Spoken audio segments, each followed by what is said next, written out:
I have had the awful experience, more than once, to receive a terrifying phone call that a friend or family member of mine has passed away due to a drug overdose. Addiction runs pretty deep in my family, and it is a scary thing. Experiences like these, they make you ask yourself a lot of questions about addiction, which has led me to read a lot of information on this subject that I would like to share with you. If you know someone that is affected by addiction, this could be a very relevant speech for you, as I hope to make a clear understanding of addiction. Now, almost all of our approaches and everything we know about addiction is wrong. Connection, not disconnection, is the right approach. Now, I'll be taking this time to talk about how we can look at addiction differently and take that different approach to addiction. Webster's Dictionary 2022 defines addiction as a compulsive, chronic psychological or physiological need for a habit-forming substance, behavior, or activity having harmful physical, psychological, or social effects and typically causing well-defined symptoms such as anxiety, irritability, tremors, or nausea upon withdrawal or abstinence. Now, I would like to provide some useful information just to grasp how far addiction is reaching in the United States. The website Addiction Statistics in the United States 2021 provides this useful information. Around 130 people in the U.S. die each day due to fatal opioid overdose. About 80% of people who use heroin first misuse prescription drugs, and drug overdose is the leading cause of accidental death in the United States. These are overwhelming statistics, and there are so many more of them. It's scary. So it's easy to feel like we are in a hopeless situation when dealing with addiction. But to fully understand addiction, we need to ask some questions. You can't just look at what is wrong with addiction, but what is right with addiction. So first, what is the person getting from the addiction? Well, they're getting relief from pain, they're getting a sense of control, and they're getting some peace. Even if it is only temporary, these are important things. So another question we can ask is, why are these qualities missing from the people's lives that they are getting from drugs and not from people? If you look at prescription drugs, heroin, morphine, codeine, alcohol, these are all painkillers. So we need to ask why the pain and not ask why the addiction. What can we do to help these people? Why do they feel like they need to turn to drugs to soothe their pain instead of other people in their lives? In an article titled The Role of Social Support in Addiction Recovery 2012, there is evidence that social support is not only optimal for human survival, but vital in recovery as well. Social support has been shown to dramatically increase the chances that an individual will stay sober and maintain the sustainable recovery.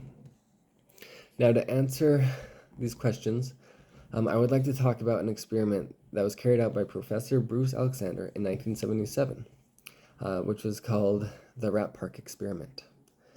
Now, Professor Alexander stated in 2017, drugs don't cause addiction. Our problems are deeper than drugs, and we've used drugs as a smokescreen. He conducted this experiment, and there was a group of caged rats that were given nothing but morphine and water. And then there was a rat park. Those are some rats socializing. This is how big it was. And in this rat park, they had everything. The rats, they could socialize with male and female rats. They had toys to keep the rats amused, rat condos, multiple levels for sleeping, tunnels so the rats had some place to play and hide, and most importantly, the Society of Rats. Now, each party had access to morphine and water. During this experiment, the free and the cage rats both drank the morphine. The cage rats, however, consumed 19 times more morphine than the free rats. The rats in the park understood the benefits of refraining from morphine and resisted doing it, even when they had already tried it.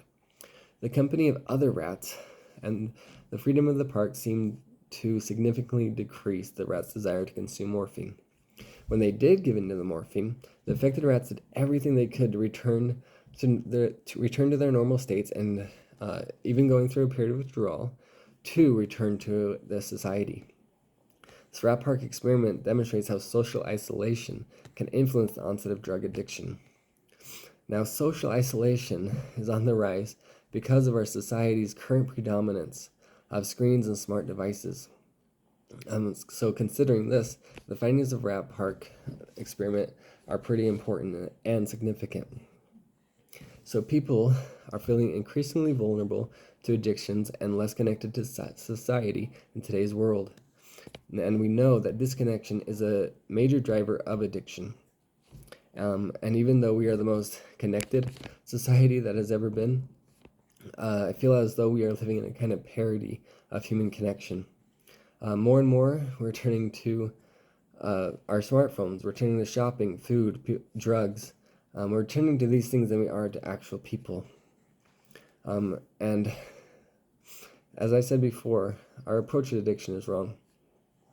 Because we talk a lot about individual recovery for addicted individuals, but we don't talk enough about social recovery.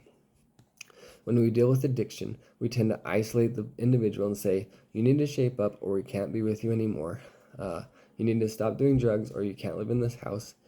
Basically, we take the connection we have with the individual and we threaten it. We make it contingent on how we want the addict to behave and we try to control them. This approach doesn't work. The right approach we need to make is connection. As humans, we need to feel safe and connected to others. We can't be putting people in the situation of the rat, isolated rats, but we need to be putting them in the situation of the rat park. We need to be integrating these people back into society.